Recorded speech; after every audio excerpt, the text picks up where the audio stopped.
নতুনদের উদ্দেশ্যে বলতেছি, আপনারা কিন্তু পে আউট সেটিং করতে গিয়ে অনেক ধরনের ভুল করে ফেলতেছেন। আসসালামু আলাইকুম, কেমন আছেন সবাই? আশা করছি আল্লাহর রহমতে সবাই সুস্থ আছেন, ভালো আছেন।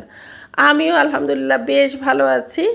তো যেটা বলতেছিলাম যে আপনারা নতুনরা যারা আছেন, তারা যখন আপনাদের কন্টেন্ট মনিটাইজেশন আসছে, তখন আপনারা পে আউট সেটিং করতে গিয়ে কিন্তু অনেক ভুল করতেছেন। তো আমি এই কথাটা কেন বলতেছি, যেহেতু আমার মেয়ে মনিটাইজেশন কোর্স করায়, তো সারাক্ষণই কিন্তু আমার মেয়ের কাছে এ ধরনের মেসেজ আসতেই থাকে যে আমরা ভুল করে ফেলেছি, অ্যাকাউন্ট নাম্বার হয়তো ভুল করে ফেলেছে, না হলে টিন সার্টিফিকেট একজনের নামে, অ্যাকাউন্ট নাম্বার আরেকজনের নামে, মানে হাজব্যান্ড ওয়াইফ এভাবেই দেখা যাচ্ছে। হয় না যে হাজব্যান্ডের নামে টিন সার্টিফিকেট, আপনার নামে ব্যাঙ্ক অ্যাকাউন্ট, তাহলে কিন্তু হবে না।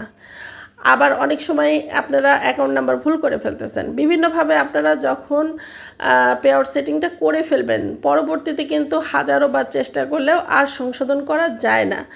যদিও যায়, সেটা কিন্তু অনেক কষ্টসাধ্য হয়ে যায় এবং খুব দক্ষ লোক দরকার হয়।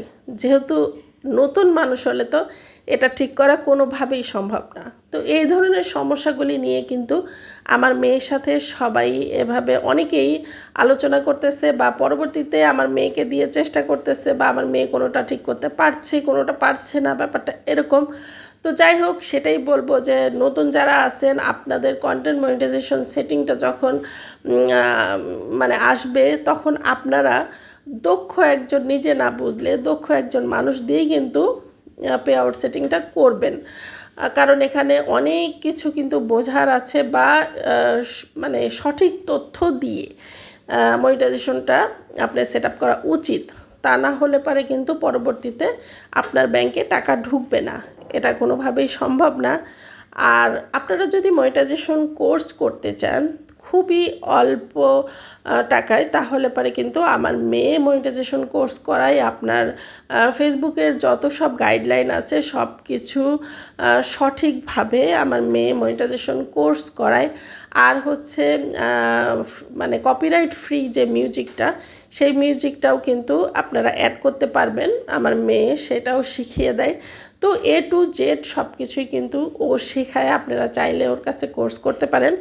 আমার ভিডিওর কমেন্ট বক্সে ওর পেজের লিঙ্কটা দেওয়া থাকবে। তো এই তো। আর আমার শরীরটা আসলে এতটা খারাপ যে আমি আসলে ঠান্ডায় ভালো কথা বলতে পারছি না। তারপরেও কিছুই করার নেই। দেখেন, সংসার যেহেতু, রান্না তো করতেই হবে। আর আরেকটা বিষয়, যখন আমি অসুস্থ হই তখন না আমার খুবই আমার মায়ের কথা মনে হয় যে মা বেঁচে থাকলে। আসলে আমি আর এই বিষয়ে কথা বলতে গেলে এখন আমার মানে গলা ভারী হয়ে আসবে, আমার খুব কান্না পাবে। তো যাই হোক, না বলি। তো সবাই ভালো থাকবেন, সুস্থ থাকবেন।